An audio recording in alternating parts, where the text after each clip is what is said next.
aprobados, pues daremos comienzo a la final, así que en cuanto pueda el introductor del equipo a favor, que comience. Gracias.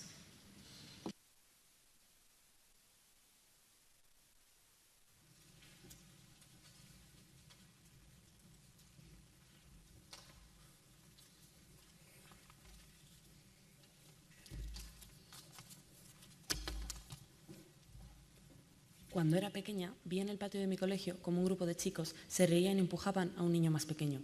Al contárselo a mi madre, que está aquí mirándome, ella me dijo una frase que aún hoy sigue grabada en mi memoria.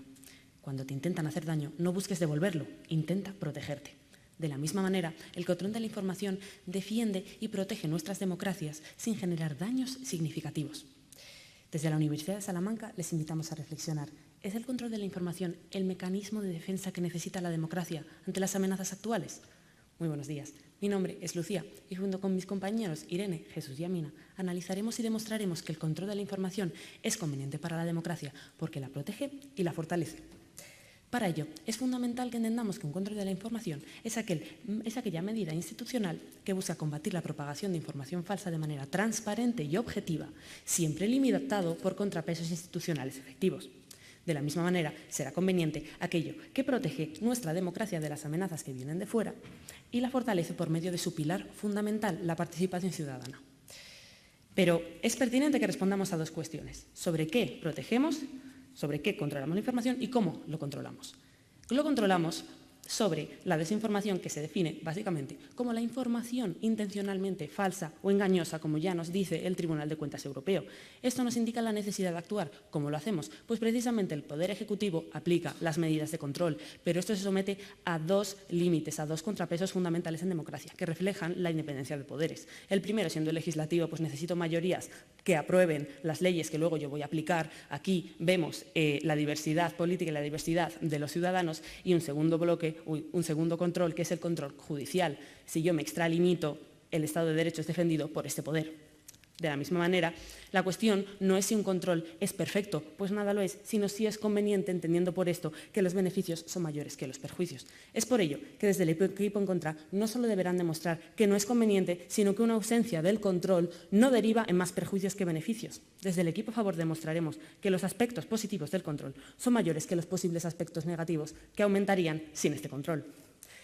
Esto lo abordaremos por parte de dos bloques fundamentales, siendo un primero la afectación ad extra de este control de la información, en el que demostraremos que es conveniente porque protege a las democracias de las amenazas que vienen de fuera, que son inminentes y necesitan de una respuesta igualmente inminente. Lo veremos con las injerencias de información dañina por parte de Rusia o de China, precisamente en los procesos electorales de nuestras democracias.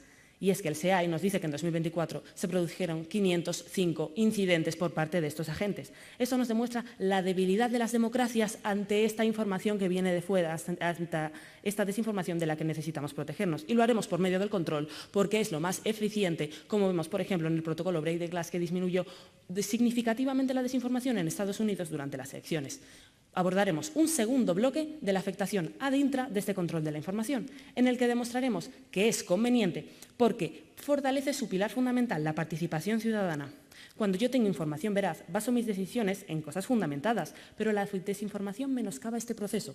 Un control de la información disminuye la desinformación aumentando la confianza y así la participación. Ya nos dice la Universidad de Pamplona en 2023 que el principal condicionante de la confianza es la afluencia de desinformación. Más desinformación, menos confianza. Pero no solo eso, sino que en Costa Rica vemos precisamente cómo una abstención en votaciones se debió a una menor confianza en las instituciones, quedando evidenciado así cómo este desapego produce una menor participación, porque no voy a querer apoyar a un sistema en el que no confío. Es por ello, jueces, compañeros del equipo en contra, que debemos ser inteligentes y defendernos ante las amenazas tanto hacia afuera como desde dentro, tal y como me dijo mi madre aquel día después del colegio. Muchas gracias.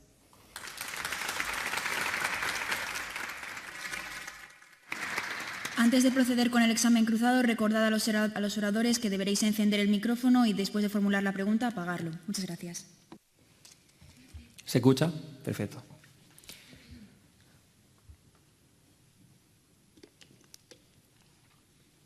¿Me podrías dar medidas más concretas en la lucha contra la desinformación?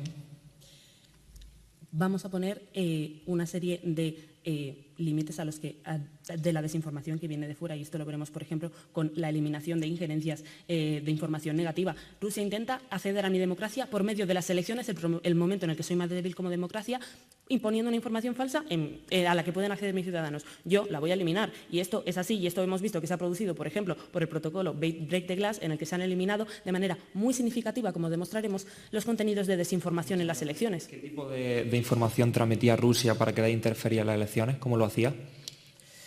Por ejemplo, por medio de opiniones que incidían precisamente en la opinión pública de los ciudadanos, intentando menoscabar el apoyo de estos ciudadanos a la democracia de su país, favoreciendo a una opinión más favorable, obviamente, a Rusia, que es lo que le beneficiaba, precisamente favoreciendo que esta población apoyara más a un sistema autoritario más que a su propia democracia, menoscabando precisamente la confianza en estas instituciones. Nos tenemos que proteger ante eso. O sea, que también van a eliminar opiniones de la población si no se consideran positivas para el gobierno. Por supuesto que no, compañero. Lo que vamos a hacer es eliminar la causa que condiciona que esto se produzca. Lo que lo causa es la desinformación y la información dañina que viene, por ejemplo, desde Rusia. Precisamente si eliminamos esto, esta población no va a ver condicionada su opinión, el país no se va a desestabilizar, precisamente por eso protegemos la democracia. Pero no podrían seguir haciendo lo mismo, simplemente mostrando su opinión, aunque esté sesgada, sin que necesariamente se fundamenten datos que son falsos. No, compañero, porque es que vemos que precisamente esta desinformación se debe a que las amenazas son inminentes. Las amenazas son inminentes, me generan desinformación, tengo que actuar contra ellas de manera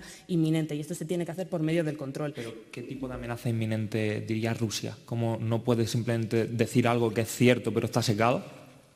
Compañero, información intencionalmente engañosa que busca menoscabar, que busca hacer daño. Esto es lo que hace Rusia, buscando influir en la opinión pública de los países en los que intercede. Por eso debemos protegernos ante esto, para proteger nuestra democracia. Muchas gracias.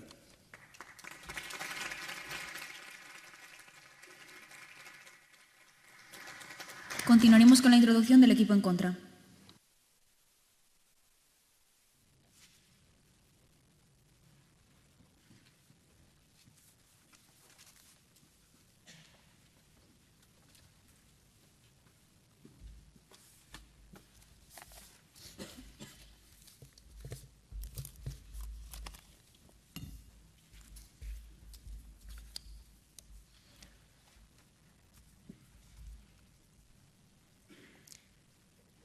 Yo siempre que puedo tengo que meter la literatura en mi exordio. Y ya que Miguel Delibes nació aquí, vamos a hablar del libro del hereje. En el libro del hereje, el protagonista, que es Cipriano, por considerarlo un hereje, lo acaban quemando. Si en lugar de haberlo quemado, lo que hubieran hecho ha sido confrontar su idea diciendo que no eran falsas o que si eran falsas, hubieran conseguido que no se escribiera el hereje y que no lo conocieran. La razón por la que a día de hoy lo conocemos es precisamente porque se le quemó, generando un efecto rebote. ¿Es conveniente el control de la información en la democracia? Desde la Asociación de Debate de Indalo consideramos que no. Y es la razón muy simple, bajo la tesis de que no, porque genera el efecto contrario que queremos desear. Con esto explicado, vayamos con qué es el control de la información. Para definir el control de la información utilizaremos la Real Academia, que entiende que son dos procesos inseparables. La intervención, es decir, tengo que intervenir esa información, y la supervisión, tengo que saber si esa información es verdadera o falsa. Por lo tanto, el mero aviso de que una información es falsa sin intervención en ella no implica control. Pongamos un ejemplo. Si nosotros consideramos que una evidencia del equipo a favor es falsa y la citamos desde nuestra bancada, no estamos ejerciendo un control, simplemente estamos avisando. Sin embargo, si los jueces consideran que es falsa, la piden y al ver si es falsa o verdadera, la anulan o la permiten, sí están ejerciendo un control. Por tanto, lo que nosotros defenderemos desde el equipo en contra es el fact-checking, es decir, avisar de que cierta información es verdadera o falsa sin intervenir en ella, y la alfabetización mediática, que nos dice el Instituto Alan Turing que tiene un 40% de efectividad en la que la gente es capaz de distinguir lo verdadero y lo falso. Con esto explicado, vayamos con dos argumentos que son los que nosotros entregamos. Un argumento de efecto rebote y un argumento de desprotección. Argumento número 1, efecto rebote.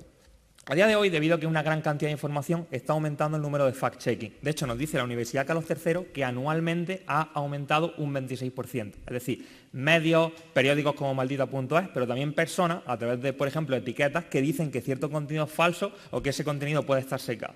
Entonces, ¿qué ocurre Cuando lo eliminamos. ¿Qué ocurre cuando silenciamos esa información?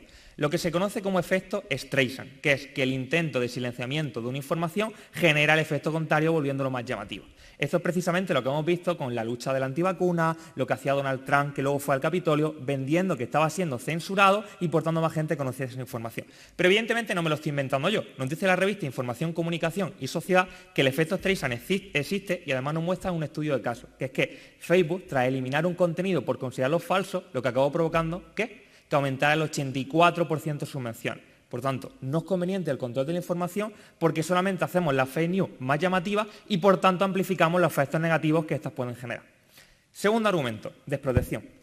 Aunque controlemos la información, no reducimos la manipulación, solamente desplazamos la curva de confiabilidad.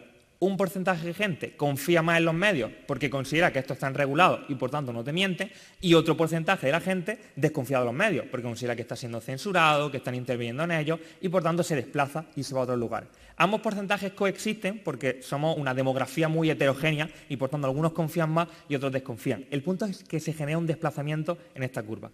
Vayamos con los dos escenarios. Escenario número 1, la gente confía, los medios están siendo regulados, por tanto no deberían de tener fake news. Problema.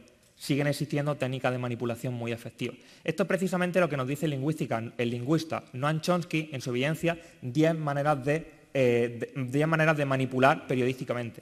Evidencias como, por ejemplo, palabras como facha o omisión de cierta información es manipulación, pero no a través de fake news. Hace 2 días encontramos precisamente una noticia sobre que el canciller de Alemania había ganado la elección. Mientras que el mundo dice que ha sido un éxito absoluto, el país nos dice que ha sido un fracaso histórico. No es desinformación, es manipulación del lenguaje. Si pienso que no me miente, no me protejo y por tanto no contrasto información.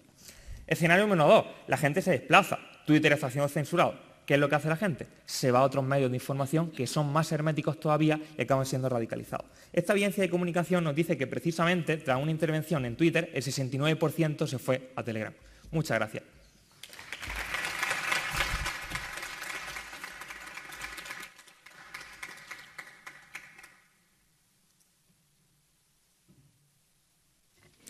Compañero, si el efecto Streisand se produce por que la desinformación sigue en estas plataformas, ¿una solución no sería aumentar la supervisión sobre las plataformas que no están controladas? El problema es que eso no se puede hacer porque no se puede controlar en su totalidad. De hecho, precisamente se venden como plataformas herméticas. Muchas veces ni siquiera sabemos quién es el dueño o tienen una VPN, que es que tienen la sede en otro país que no puede controlarse. Ese es el problema. Como la regulación tiene límites, la gente se acaba mudando. Compañero, si nosotros entonces le explicamos que puede existir una rendición de cuentas efectiva de estas plataformas porque la legislación va hacia ello, ¿ganamos este debate? Es que el problema es que no es posible hacer esto. De hecho, hace un año, un juez de España dijo que iba a regular un poquito Telegram y la gente estaba diciendo que esto iba a ser Afganistán, que esto solo ocurrió en 2 países del mundo y aumentaba la polarización. Por tanto, el mero intento de tratar de regular plataformas que se venden precisamente por ser herméticas y en contra del gobierno es todavía peor porque generan más polarización y un sentimiento de que el gobierno está controlando y se está autoritarizando, que se entiende la palabra. Compañero, entonces, de su postura, ¿cómo evitaría las injerencias extranjeras que intencionalmente pretenden terminar con la democracia? Que la gente sepa distinguir entre lo que es verdadero o falso, que la gente contraste la información y no se crea lo primero que ve. Esa es la alfabetización mediática y que precisamente el Instituto Alan Turing nos dice que un 40% de efectividad tiene cuando se lo enseñamos. Compañero, ¿no cree que la alfabetización mediática es compatible con el control, pero que es una solución a largo plazo, pero que ahora mismo necesitamos soluciones inminentes? Pero es que este debate no va de incompatibilidad. Si hay una preferencia y una medida que es menos lesiva, que logra en gran cantidad el mismo número de efectividad, prefiero la medida que es menos lesiva. Prefiero la medida que no se percibe como que el gobierno está interviniendo y que se percibe como que la gente es capaz de contrastar su información. Es preferible esa alternativa. Compañero, pero sin el control entonces, ¿cómo solucionamos este problema ahora mismo? Porque está sucediendo ahora mismo.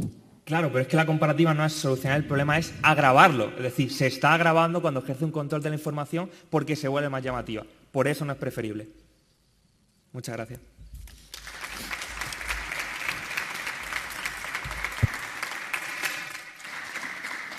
Ahora continuaremos con la primera refutación del equipo a favor.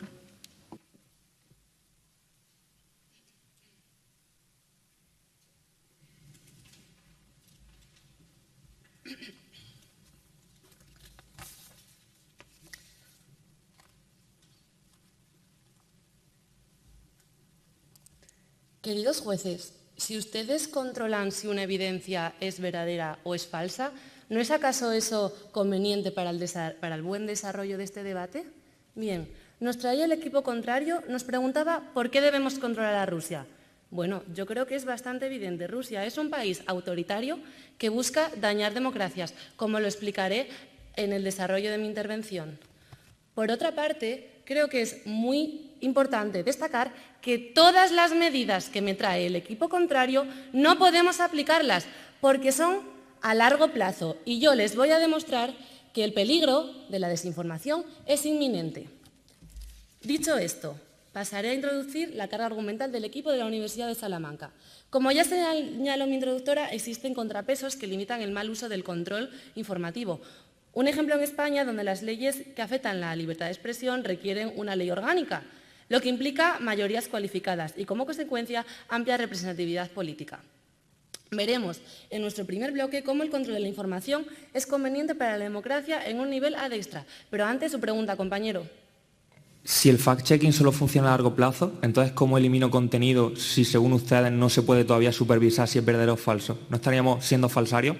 No, compañero, es que aparte del fact-checking le voy a traer más controles de información. Bien, ya les adelantaba a mi introductora que las injerencias extranjeras representan un riesgo significativo para la integridad de los procesos democráticos, puesto que, como nos evidencia el tercer informe sobre la amenaza del Servicio Europeo de Acción Exterior de 2025, tiene su objetivo principal en los procesos electorales, el núcleo de cualquier sistema democrático.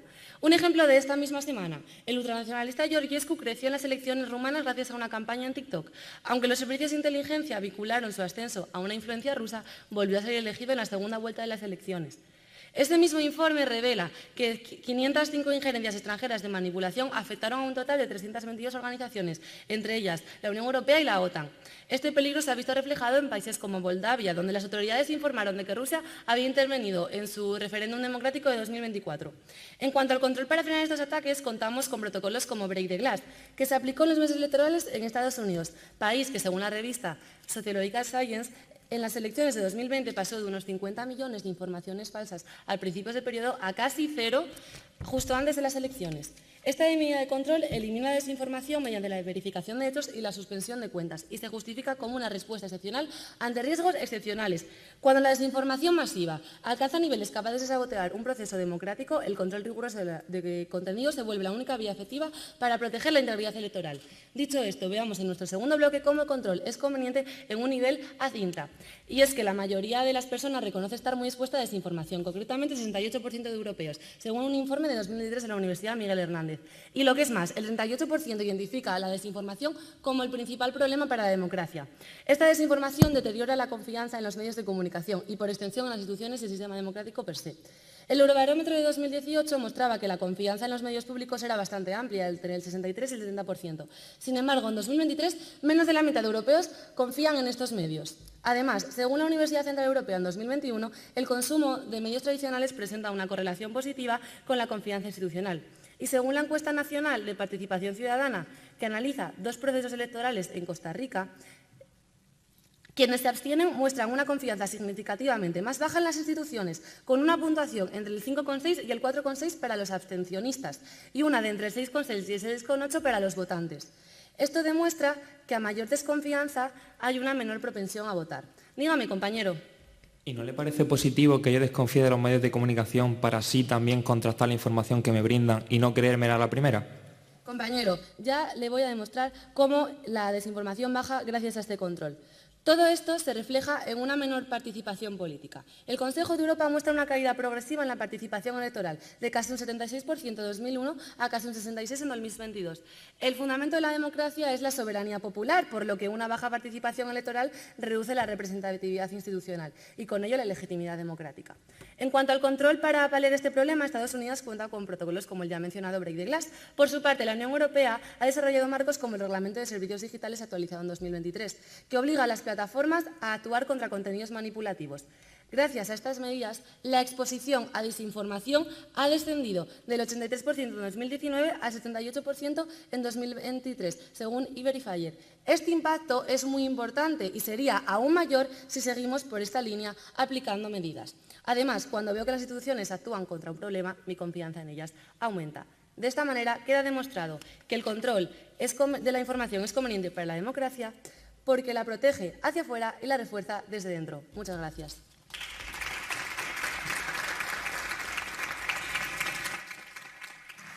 Ahora continuaremos con la primera refutación del equipo en contra.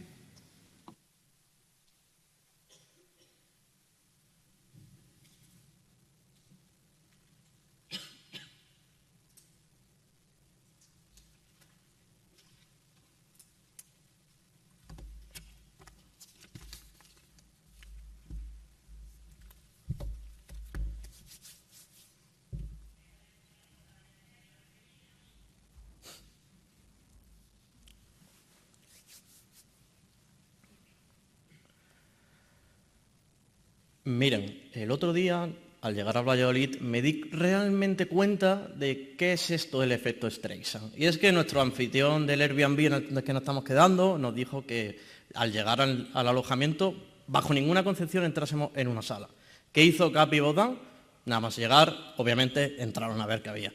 Si en ningún momento no hubiese dicho eso, muy probablemente ellos no hubiesen entrado, así queda en parte también explicado este efecto. Y es que el equipo contrario tiene una carga de la prueba muy importante que deberá decir si es que quiere ganar este debate, y es que nosotros estamos ofreciendo estos mecanismos, como bien puede ser el fact-checking, como bien puede ser esta alfabetización mediática, mientras que el equipo contrario lo único que hace es denunciar que no presentamos nada, mientras que el equipo contrario no propone otras medidas que factiblemente sean menos lesivas. Y es que entrando a nuestra línea argumental, traíamos principalmente dos argumentos. Un primer argumento de efecto rebote y un segundo argumento de desprotección.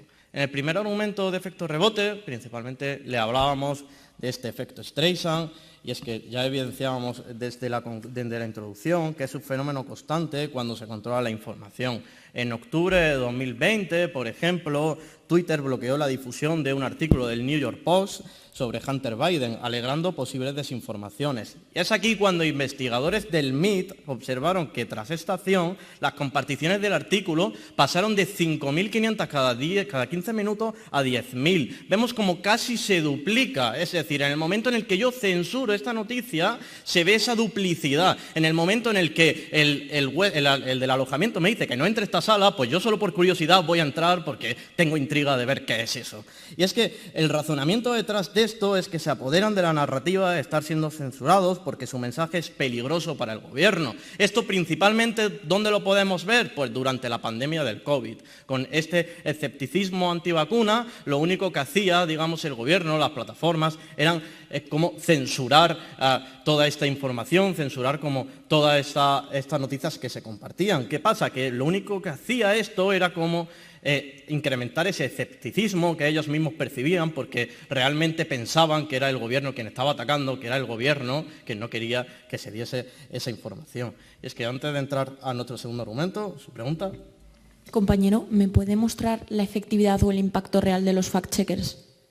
Es decir, sí que se la puedo evidenciar, de hecho se la evidenciaré y Capi también se la impactará, pero es que estamos dando como esta medida del fact-checking, que ya estamos hablando de corto plazo, y también estamos dando esta alfabetización mediática que va a ser a más medio, largo plazo, mientras que el equipo contrario, desde su introducción, examen cruzado, lo único que hace es denunciar que no damos estas medidas. Nosotros estamos aplicando 1, fact-checking corto plazo, 2, alfabetización mediática, medio, largo plazo. Segundo argumento, desprotección. Aquí vemos que principalmente la población se divide en dos tipos. 1, los que confiarán más en los medios. 2, los que confiarán menos. Atendiendo a aquellos que confiarán más, existe una percepción de que las fake news no se transmiten a través de la televisión y los periódicos, los cuales le hacen como confiar más en estos medios. Y es que según un estudio realizado por la Universidad de Navarra, el 81% de los españoles coinciden en que televisión, radio y prensa son las fuentes más fiables a la hora de luchar contra la desinformación. Pero es que, sin embargo, según datos de Statista, en 2024, el 34,3% de la información a través de televisión y el 18,4% de la información a través de los periódicos es manipulada, es decir, no se dan cuenta, pero sí están siendo manipulados. Además, muchas personas están utilizando la etiqueta de Twitter, como bien narra el reciente artículo, para difundir información falsa, y es que según Community-Based Fact-Checking, los usuarios son en muchas ocasiones los que pueden generar esta etiqueta, haciendo que así que se disfrace también como esta información falsa. Y es que, en segunda vertiente, si hablamos sobre las personas que confiarán menos, veremos cómo acabarán más radicalizados al mudarse a entornos que no pueden controlarse. Es que, según el artículo de la Universidad de Boston, el 59% de los usuarios expulsados de Twitter y el 79% de los expulsados de Reddit crearon una cuenta en plataformas alternativas menos reguladas para seguir con su actividad, consiguiendo que se vuelvan todavía más tóxicos. Es decir, aquí le traíamos el ejemplo de Telegram, les traigo un ejemplo, se lo bajo más a tierra, les pongo el caso de Alvise. ¿Qué hacemos? Le expulsamos de como los medios de comunicación porque entendemos que lo único que hace es generar populismo y generar más polarización, y lo único que hace es mudarse a otra plataforma, como bien puede ser Telegram, a generar como unos sesgos de confirmación y una cámara de eco mucho mayor, que lo único que hace es aún más mediatizar y volver más extrema esta polarización. Muchas gracias.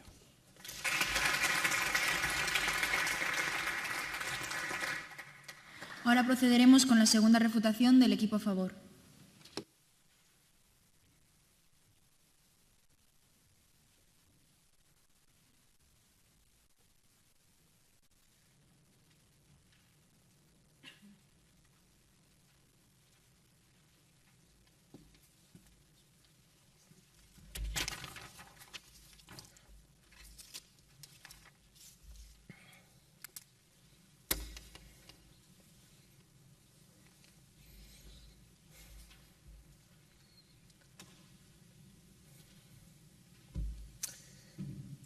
Cuando yo estaba en el colegio y mi profesora me decía no metas los dedos en el enchufe, yo la verdad es que era un niño un poco patoso y tendía a hacerlo.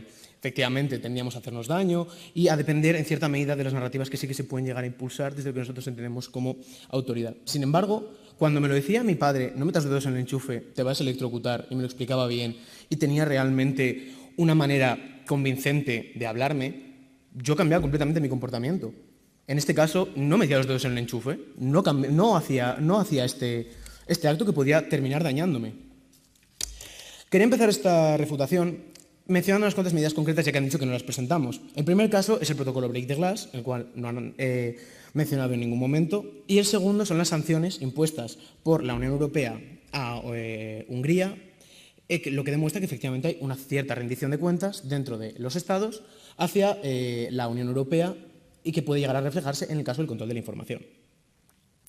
Entrando directamente en refutaciones sobre sus bloques, quería dedicar la mayor parte de mi refutación a hablar sobre el efecto Streisand.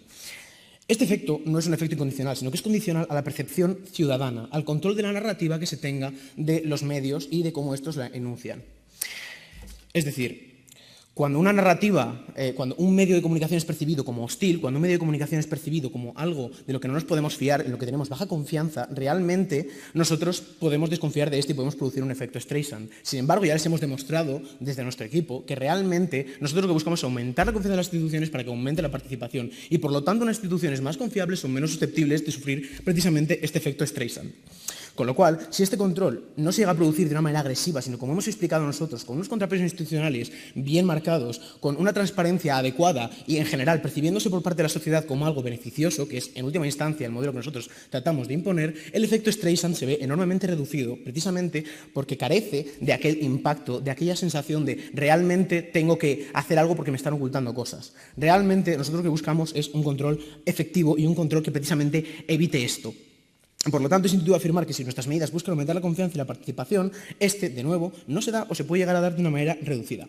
De nuevo, en el caso de la pandemia, como han mencionado, el problema de la pandemia no fue un control de la información en sí, sino un control torpe de la narrativa social que se tuvo en ese momento. Es decir, si se hubiese ejercido un control adecuado y se hubiesen realizado las transparencias pertinentes, no habríamos tenido los problemas de descontento y los problemas de efecto Streisand que tanto han mencionado. De nuevo, si aumentamos la confianza de las instituciones, esto se repercute muy beneficiosamente en la totalidad de nuestro plan de acción. Por otra parte, también nos hablan, en este efecto rebote, de una medida alternativa que es el fact-checking. Y sin embargo, convenientemente, se olvidan mencionar la efectividad de este. Y es que según un estudio del MIT en 2023, realmente solamente el 24,7% de las noticias que son verificadas por fact-checkers ven reducidas su compartición. Es decir, que esto, aunque sea una medida inmediata que ellos plantean, no es ni remotamente tan efectiva como las medidas que nosotros planteamos. Y por lo tanto, este impacto se ve enormemente menguado. Ahora vamos a hablar sobre el bloque de desprotección, y es que nos hablan de un desplazamiento de medios, es decir, que la gente, una vez se encuentre con esta situación, va a llegar a emigrar a otros medios que puedan llegar a serles más favorables y que, por lo tanto, esto va a producir un efecto negativo. Sin embargo, no nos explican por qué esto no puede ser tratado desde nuestra aproximación y por qué sería preferible tratarlo desde la suya. La gente va a migrar a otros medios, vale, podemos aceptar eso. Sin embargo, es cierto que nosotros hacemos un control específico desde el Ejecutivo y que, por lo tanto, tenemos una capacidad de agencia muchísimo mayor para controlar estos medios. La pregunta del equipo contrario. A ver, si nos has comentado que cuando te explican las cosas es cuando realmente haces caso, ¿no es lo que estás diciendo que con una simple censura, una simple eliminación no es suficiente? No estoy diciendo que cuando me expliquen las cosas necesariamente haga caso. Lo que estoy diciendo es que el control de la narrativa social es que depende de cómo lo veas, depende de la percepción que tú tengas de la persona que está controlando la información y depende de si tú tienes una confianza en la persona que lo está haciendo, y es lo que condiciona el efecto Streisand, y es por lo cual no se dio precisamente durante el protocolo Break the Glass y por lo cual solamente pueden citar casos puntuales, precisamente porque son casos en los cuales esto se ha producido debido al torpe control de la narrativa por parte del gobierno, no precisamente al control. Si esto fuese cierto y se aplicase en todos los casos de manera incondicional, no se podría ejercer ningún tipo de control, lo sabríamos absolutamente todo, porque todo se rebotaría por el efecto Streisand, y esto no se da. Por otra parte, nos hablan de la alfabetización mediática y nos dicen que es una medida menos lesiva y que es compatible. De nuevo, esto es simétrico, porque en nuestro mundo existe también la alfabetización mediática, pero es que a mayores nos hablan de que solamente tiene un 40% de efectividad. Es decir, es una medida tardía, es una medida con la que realmente nosotros tenemos que contar a un plazo mínimo de 5 o 10 años, y por lo tanto tiene un impacto pobre en la actualidad, por no decir prácticamente nulo, y precisamente como es un 40% de efectividad, ni siquiera toda la gente educada realmente puede llegar a producir esto, por lo cual el impacto también se ve considerablemente menguado. Y igualmente no es incompatible en ningún caso con nuestro modelo. Muchas gracias por su tiempo, ha sido un placer.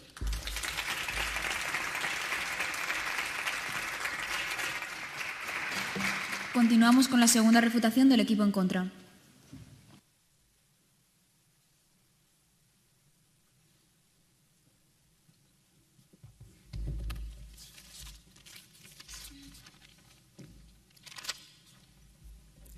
La razón por la que cuando le decían que meter los dedos en el enchufe no está bien, porque puede implicar que te electrocutes, es precisamente por lo que la alfabetización mediática funciona. Si solamente lo hubieran castigado y si le hubieran puesto un castigo bastante represivo, no hubiera entendido realmente a cuando tú le explicas y le enseñas a que él lo haga de manera autónoma. El equipo contrario nos entrega primero 2 argumentos y también un marco. Vayamos con el marco. El marco en este debate es la alternativa, es decir, si tenemos alternativas que son funcionales, se vuelven preferibles porque son menos lesivas. Ante la alternativa del fact-checking nos dice 2 cosas. Primero, que no siempre funciona, y segundo, que en general no se puede aplicar. 2 respuestas. La primera, desde la introducción decimos que hay un 26% que se está aplicando según la Universidad Carlos III. Pero la segunda respuesta es mejor. Si no puedo supervisar qué es verdadero y qué es falso, tampoco puedo eliminar el contenido. De hecho, si ellos mismos nos conceden que no hay una manera de saber lo que es verdadero y es falso, entonces la eliminación del contenido se estaría haciendo de manera autoritaria sin realmente saber lo que es verdadero o falso. Para que su argumento funcione, tienen que concedernos que pueda haber fact-checking, si no el suyo tampoco funciona, por tanto si estamos demostrando la efectividad en primer lugar. Sobre la alfabetización mediática, lo que nos dicen es que funciona a largo plazo. Pero claro, si hay una evidencia que nos dice que hay un 40% de efectividad, como mínimo podemos asumir que ya se ha aplicado en ciertos lugares para poder sacar esa evidencia. Por tanto, sí se está aplicando. Pero es que, claro, el control tampoco se está aplicando en su totalidad ahora. Este debate también tiene una eminentemente largo plazo en el que hay más medidas que ellos creen que son efectivas y que les gustaría aplicarlas en un largo plazo o que haya más países que lo apliquen. Por tanto, este debate también asume un largo plazo, la alfabetización mediática entra y la alfabetización es preferible porque es menos lesiva. Con esto vayamos con los argumentos. El primer argumento es extra, donde nos dicen que hay una injerencia extranjera que cambia la opinión de la gente. Aquí la respuesta es muy simple y es: ¿cómo se soluciona mejor eso? Asumiendo que va a seguir habiendo países que tienen claro incentivo en querer manipular a la población, sea tratando de eliminar el contenido o sea concienciando a la población y diciendo que ese contenido es falso. La respuesta la entrega la asociación de Batindalo por el efecto rebote. Si yo elimino el contenido y no lo hago en su totalidad, pues de hecho su propia evidencia dice que solo se redujo de un 78 a un 69%, es decir, no se elimina en su totalidad y sigue habiendo contenido falso. Eliminó la noticia, pero no las personas que ya se han creído esa noticia y siguen diciendo que eso ocurre, sumado a que tienen un sentimiento de mártir de me están eliminando el contenido porque saben que es cierto y porque al gobierno no le interesa que eso se diga, que es precisamente la manera en la que Donald Trump incendió a la gente para que fuera al Capitolio diciendo que le estaban censurando, es precisamente la narrativa que utilizan los antivacunas, y es precisamente lo que se vende, esa narrativa de me están censurando porque mi mensaje es real y porque mi mensaje es peligroso. Por tanto, el efecto rebote es peor porque amplifica el daño. Lo segundo que nos dicen, de hecho, precisamente, la razón por la que Elon Musk compra Twitter y lo liberaliza es por ese sentimiento de que Twitter estaba censurándose. Es que precisamente genera el efecto contrario cuando quiere hacer esto. Nos trae un segundo argumento, pero antes, tu pregunta. Si existe un peligro inminente, ¿no será mejor primero controlarlo y después ya explicar la razón de ese control y ejercerlo de forma transparente? Claro, pero es que inminentemente yo puedo decir que la noticia, que todavía no sabemos, pero lo que intente vender Rusia, que pueda afectar a la manipulación de España, digo simplemente que es falso para que, aunque haya gente que siga viendo menciones y siga diciendo que eso ocurre, ya no me lo crea. Es decir, en este debate lo nuestro también es inminente. Puedo ahora mismo decir que cierto contenido es falso y lo hago ahora mismo. No tenemos que depender de largo plazo. Por tanto, ahí no tendrían razón. Sobre ese argumento, su segundo argumento, lo que nos dicen es que confiamos más en los medios y cómo eso es positivo.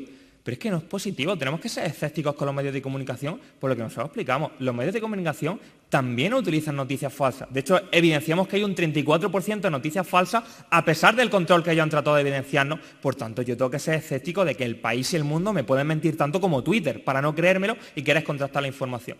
Pero incluso aunque el control fuera total y pudiera eliminar todas las noticias falsas, la manipulación sigue ocurriendo, porque puedo contarlo de manera distinta. Puedo no mencionar a ciertos actores sociales. Yo puedo en una huelga mostrar solamente el contenedor que se está quemando para hacer ver que son bárbaros, o puedo mostrar a la gente hablando en la asamblea. La manera en la que yo muestre la fotografía es lo que se cree la gente y la narrativa y el relato. Por tanto, eso no es noticia falsa, es contarlo de una visión distinta, no puedo ejercer un control sobre él. O si ejerzo un control sobre él, sí que estaríamos siendo increíblemente autoritarios, diciendo cómo debe de contarse cada noticia, diciendo que se debe mencionar a todos. Por tanto, como eso va a seguir existiendo, tenemos que ser escépticos con los medios, si no, acabaremos siendo más manipulados. Reconstrucción argumental. Sobre el argumento de efecto rebote, la primera refutación era que el fact-checking no funciona, pero su propia evidencia nos dice que funciona en un 24%, y la evidencia que ellos muestran de que funciona el control de la información solo es de un 78 a un 69%, es decir, solo un 9%. Por lo menos el fact-checking es más funcional que su propia evidencia. Y lo segundo dice es que si no, no podría funcionar. Si no hubiera fact-checking y hubiera un grado de control, no nos creamos noticias falsas.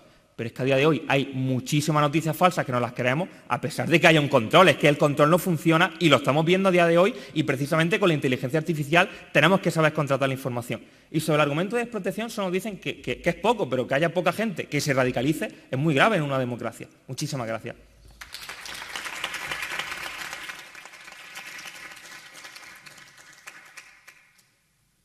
Ahora continuaremos con la conclusión del equipo en contra.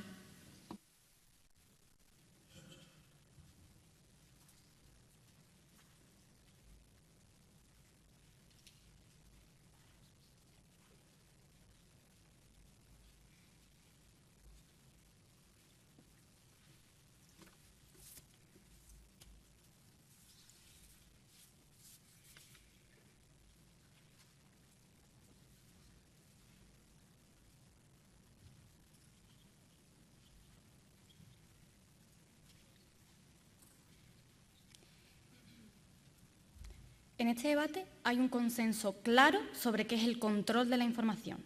Y para ustedes que juzgaron la ronda anterior, saben que ya eso es un paso importante.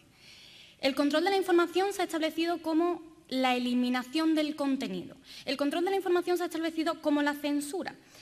Y en este sentido, el equipo de Salamanca prometía probar dos cosas: que esta censura no iba a generar daños significativos y que esta censura iba a fortalecer la democracia. ¿Es esto lo que ha aprobado el equipo de Salamanca?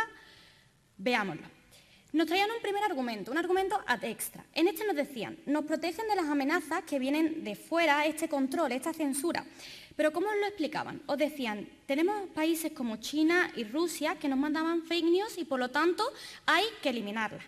¿Pero os explicaron por qué este era el mecanismo que había que utilizar? ¿Os explicaron por qué esta censura y no todas las razones que nosotros les dábamos para creer que podíamos hacer un fact-checking, para creer que podíamos controlar a través de la educación, era suficiente? ¿Por qué la lucha contra la desinformación debía hacerse a través de la censura sí o sí? Era lo que no entendíamos. Sin embargo, el equipo de Indalo se hace un esfuerzo para explicar por qué este no es el mecanismo, por qué este mecanismo sí genera esos daños significativos y por qué este mecanismo no fortalece a la democracia. Pero antes de verlo, es que este problema ocurre exactamente igual en el segundo argumento, así que vamos también a pasar con este segundo argumento. El argumento ad intra nos dice que fortalecerá la participación ciudadana el control de la información. Ocurre lo mismo, explicaron por qué esta desinformación, esta lucha a la desinformación se tenía que hacer a través de la censura y no a través de cualquier otro mecanismo que nosotros explicábamos que resultaba menos lesivo. Aquí os sacaban una evidencia, la evidencia de Costa Rica, un país donde la democracia es suficientemente cuestionable, un país donde la censura es bastante fuerte y decían que con esa censura la gente desconfiaba. Por lo tanto, con la evidencia misma que ellos sacaban, realmente nos daban la razón. Y antes de entrar, también es importante recalcar una evidencia del argumento ad extra, perdón por la confusión, el argumento anterior, en el que nos decían que se había con la regulación conseguido reducir esta desinformación en un porcentaje que resultaba menor al 10%. Sin embargo, noten que en la evidencia lo que dicen es con la regulación. Ni siquiera en su misma evidencia para probar el argumento nos explicaban que era con la censura. Por lo tanto, ninguno de los argumentos está evidenciado. Aún así, nosotros sí les explicábamos por qué era importante que la lucha contra la desinformación, que ambos equipos estábamos de acuerdo que era importante, no se hiciera a través de la censura. Les explicábamos que cuando nosotros aplicábamos la censura, lo único que conseguíamos era un efecto rebote. Cuando nosotros aplicábamos la censura, conseguíamos que aumentaran las menciones en Facebook un 84%, que cuando había censura a la hora de establecer un contenido sobre unas elecciones, eso aumentaba sus menciones casi duplicándolas, de un 5.500 por cada 15 minutos a 10.000 cada 15 minutos.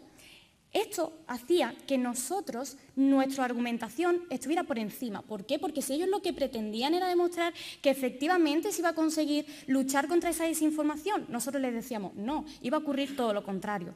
Pero también traemos un segundo argumento, el argumento de desprotección. Y es que ellos decían que con todo esto la ciudadanía iba a estar más preparada, iba a estar más protegida, y nosotros les decíamos, es que ocurre todo lo contrario. ¿Por qué? Por un lado, porque hay una falsa seguridad, porque los medios de comunicación en todos sus ámbitos también mienten. ¿Por qué? Porque la manipulación en cualquiera de los casos sigue existiendo. Los incentivos para manipular son extremadamente grandes, por lo tanto, necesitamos un control que no sea a través de la censura, necesitamos que realmente haya una concienciación y esta probábamos su efectividad. Muchas gracias.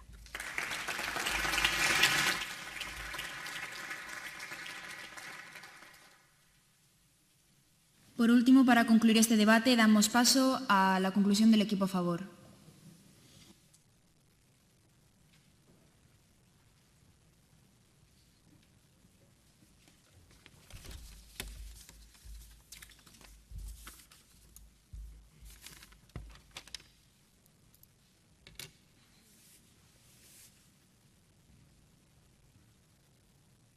La democracia es como una torre de palillos. Y si el viento sopla demasiado fuerte, debemos pararlo ya antes de que sea demasiado tarde. Durante esta conclusión vamos a responder a una serie de preguntas que son extremadamente relevantes en este debate y finalmente vamos a ver cómo la balanza se termina inclinando hacia el equipo a favor. Ambos equipos coincidíamos en que la desinformación es un problema extremadamente relevante y ofrecíamos distintas soluciones para esta desinformación. Vamos a ver cuál prevalece. Por un lado, teníamos la supervisión desde el equipo en contra, que nos hablaba fundamentalmente de los fact-checkers. ¿Qué ocurre con estos fact-checkers? Que funcionan en la medida en la que luego yo censuro o controlo más bien esta información, porque si lo único que hago es supervisarla, no se demuestra la efectividad de que las personas no se vayan a creer esta información, que su opinión no se vaya a ver condicionada por esta desinformación. Esta efectividad de los fact-checkers por sí solos no estaba probada en ningún punto de este debate. Por otro lado, teníamos el control que presentábamos desde el equipo a favor. Este control, que se iba a hacer de forma proporcionada y sometido a contrapesos institucionales, soluciona el problema de raíz. Porque, querido público, jueces, si yo presento una evidencia falsa y se valora o me denuncian desde el equipo en contra que esta evidencia es falsa, pero finalmente los jueces no la censuran y la tienen en cuenta, al final el resultado de este debate va a estar condicionado. Por tanto, no voy a obtener una solución eficaz. Ahora vamos a pasar a otra pregunta distinta. ¿Existe una necesidad de controlar? desde la Universidad de Salamanca les decíamos que sí, que existe una necesidad porque existe un problema inminente. Esto se lo demostrábamos con el informe de amenazas del Servicio Europeo de Acción Exterior, que nos demostraba la cantidad de injerencias que afectaban a organizaciones extremadamente relevantes como puede ser la Unión Europea o la OTAN. Esto lo vemos impactado en casos que ya le ha traído mi R1 Irene, como el de Moldavia o como el de Rumanía, en el que se habían producido impactos significativos en procesos democráticos como un referéndum o como una misma elección. Por tanto, aquí vemos la importancia de que se ejerza el control en estos momentos tan importantes en los que se ve reflejada la opinión de las personas. Otra pregunta más. ¿El control es efectivo? Sí. ¿Por qué? Pues ya les decíamos que no solo existen reglamentos como el Reglamento Europeo de Servicios Digitales que consiguen disminuir la desinformación, sino que existen protocolos como el Break the Glass que disminuye la desinformación de forma significativa, pasando esta en las elecciones de 2020 de 50 millones a 0 y que, por tanto, consiguen obtener un impacto relevante en momentos de crucial importancia. ¿Qué supone esta disminución de desinformación? Ya se lo explicábamos en nuestro bloque ad intra, pues que disminuyen las fake news y, por tanto, aumenta la confianza en las personas y, por tanto, aumenta su participación. Ahora vamos a contestar a si se va a producir el efecto Streisand. Ya les decía a mi R2 que el efecto Streisand no se produce en el momento de que, por un lado, yo controlo esa información, por tanto, se aumenta la rendición de cuentas de todas las plataformas, por tanto, la solución es aumentar este control y aumentar esta rendición de cuentas y además esta rendición de cuentas se va a producir de forma transparente, por lo que yo voy a confiar más en la institución que la controla. De esta manera no se va a producir ese aumento del acceso a la desinformación. Y, por otro lado, tampoco se va a producir esa desprotección porque la solución es controlar más y regular a estas plataformas a las que se desplazan las personas para que entonces no nos quedemos impunes. Y por todo esto debemos controlar, porque si no, la torre de la democracia se puede desmoronar muy fácilmente. Muchas gracias.